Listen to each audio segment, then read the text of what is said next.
अपराध की दुनिया में ऐसे मामलों की भी कमी नहीं होती जो इंसानी रिश्तों के ताने बाने में उलझे होते हैं। कई रिश्तों में धोखा होता है तो कई रिश्तों का खून कर दिया जाता है।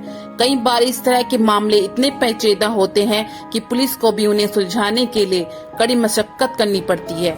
ऐसा ही एक मामला आज से 10 साल पहले यूपी के मेरठ से सामने आया था, जहां एक कमसीन लड़की का खून हुआ था और जब पुलिस ने कातिल का खुलासा किया तो हर कोई हैरान रह गया था। 11 जनवरी 2013, मेरठ, उत्तर प्रदेश। सर्दियों का मौसम था। दोपहर के तकरीबन 12 बज रहे थे। मेरठ के नौचंदी पुलिस थाने में रोज की तरह काम चल रहा था। कुछ फरियाद अपनी फरियाद लेकर थाने में मौजूद थे। कुछ लोगों से पुलिस वाले बात कर रहे थे। थाने का मुंशी अपनी लिखापढ़ी में मशरूफ था। तभी थाने के फोन की घंटी बज उठती है। चंद सेकंड फोन घनघनाता है, तभी लपक कर एक सिपाही फोन उठाता है। दूसरी तरफ से किसी महिला की आवाज आती है। वो थाने के सिपाही को अपना परिचय देने के बाद बताती है कि अस्पताल में एक लड़की को संदिग्ध अवस्था में मृत लाया गया है। आप आकर छानबीन कर सकते हैं, लाश मोर्चरी में है। ये सुनते ही सिपाही फोन रख देता है और थाना प्रभारी को दौड़कर इस बात की जानकारी देता है।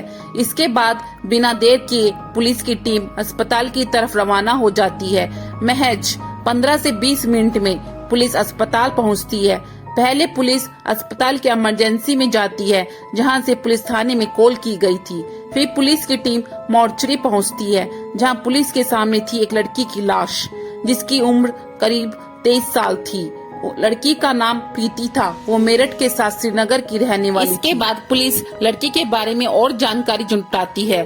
छानबीन शुरू करते ही पुलिस को पता चलता है कि उसकी लाश उसी के घर के बाथरूम में मिली थी। उसका सिर एक पानी से भरे प्लास्टिक टब में डूबा हुआ था। ये जानकारी मिलने के बाद पुलिस की टीम 23 साल की प्रीति के घर पहुंचती है। वहां मीडिया वाले भी पुलिस के पीछे पीछे आ जाते हैं और वहां पुलिस को पता चलता है कि प्रीति एमकॉम की छात्र थी। साथ ही वो यूपीएससी की तैयारी भी कर रही थी। इसके बाद पुलिस पता करती है कि लाश को सबसे पहले किसने देखा था, तो पता चलता है कि लाश सबसे पहले प्रीति की बहन नेहा ने देखी थी। इसके बाद उसने प्रीति के दोस्त साकिब को फोन किया था। तब तक घर में केवल प्रीति की मां और बहन नेहा मौजूद थी। साकिब फोन पर नेहा की कॉल आने के बाद उनके घर पहुंचा था। फिर उन लोगों ने लाश को अस्पताल पहुंचाया था। इस दौरान पुलिस प्रीति के कमरे के ही नहीं बल्कि उनके पूरे घर की छानबीन करती है। बाथरूम से सुराग और सबूत जुटाने की कवायद की जाती है। फोरेंसिक टीम के लोगों की मदद भी ली जाती है, मगर वहां से पुलिस को ना तो कोई सुराग मिलता है और ना ही कोई सबूत। बस पुलिस के पास होता है तो वो प्लास्टिक का टब जिसमें प्रीति का सिर डूबा हुआ था। कुल मिलाकर पुलिस को पता चलता है कि घटना के वक्त 3 और ठीक उसके बाद घर में 4 लोग मौजूद थे। प्रीति के पिता भीम सिंह, माँ शशिबाला, बहन नेहा और चौथा शाकिब यानी प्रीति का दोस्त। और छानबीन और पूछताछ में पुलिस को ये भी पता चलता है कि प्रीति का दोस्त साकिब पहले कभी प्रीति की बहन नेहा का दोस्त हुआ करता था, लेकिन नेहा की शादी हो जाने के बाद उसकी दोस्ती प्रीति से हो गई थी। साकिब का उनके घर आना जाना भी था। इस दौरान पुलिस देखती है कि प्रीति की माँ शशिबाला और बहन नेहा का रो रो का बुरा हाल है। पुलिस जब उनसे पूछताछ करती है तो पुलिस के सामने ऐसा खुलासा करते हैं कि पुलिस हैरान रह जाती है। शशिबाला पुलिस को बताती है कि उनकी बेटी का कातिल कोई और नहीं बल्कि उनका बाप है। शशिबाला पुलिस को बताती है कि भीम सिंह को कभी बेटी नहीं चाहिए थी, उसे केवल बेटे की चाहत थी और वो बेटियों को नापसंद करता था। इल्जाम था कि वो पहले भी बेटियों को मारने की कोशिश कर चुका था। नेहा भी अपनी माँ के बयान से सहमति जताती है। नेहा भी पुलिस को ऐसा ही बयान देती है। वो कहती है कि उसके पिता भीम सिंह ने ही उसकी बहन का कत्ल किया है। मौत से पहले उसने प्रीति के चीखने की आवाज भी सुनी थी। तभी वो उसके कमरे में गई थी, जहां सारा सामान बिखरा हुआ था।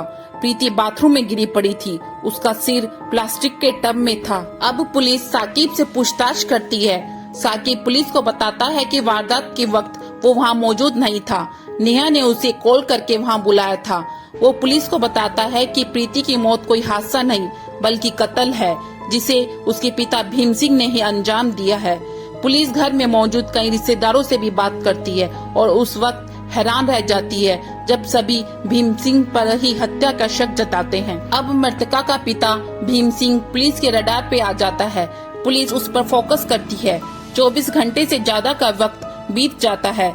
इसी दौरान पुलिस को प्रीति की पोस्टमार्टम रिपोर्ट भी मिल जाती है। रिपोर्ट के मुताबिक दम घुट जाना प्रीति की मौत का कारण होता है, यानी उसकी मौत दम घुटने से हुई थी। जैसा कि अस्पताल के डॉक्टर भी पुलिस को पहले ही बता चुके थे कि उसका कत्ल मुंह दबाकर किया गया था। अब पुलिस एक बार फिर पूरी तैयारी और नए सवालों के साथ प्रीति के पिता भीम सिंह से पूछताछ करती है।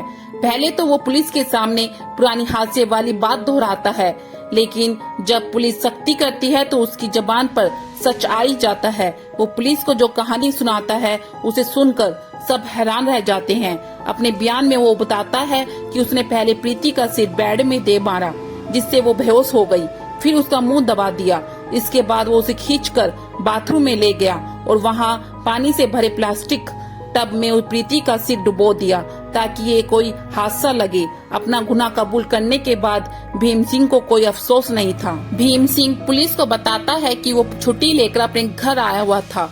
वो अपनी बेटियों से खुश नहीं था।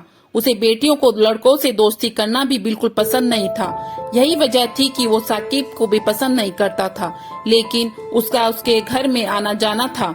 उसे ये बात बहुत अखरती थी। उसने कई बार अपनी बेटी और पत्नी को भी ऐसा करने से मना किया था। उसने कई बार प्रीति से कहा था कि वह साकिब से रिश्ता खत्म कर ले, लेकिन जब वह नहीं मानी तो उसने प्रीति को ही खत्म कर दिया। गुस्से में आकर प्रीति को मौत के घाट उतार दिया। आरोपी भीम सिंह को अदालत में पेश किया गया, जहां उसे जेल भेज दिया गया। असली कातिल का खुलासा होने के बाद प्रीति के दोस्त साकिब को भी पुलिस ने छोड़ दिया। प्रीति ने इतना बड़ा गुनाह भी नहीं किया था जो उसके पिता ने उसके मौत के घाट उतार दिया। आपकी क्या राय है मुझे कमेंट करके जरूर बताना। मेरे चैनल को भी लाइक एंड सब्सक्राइब करना।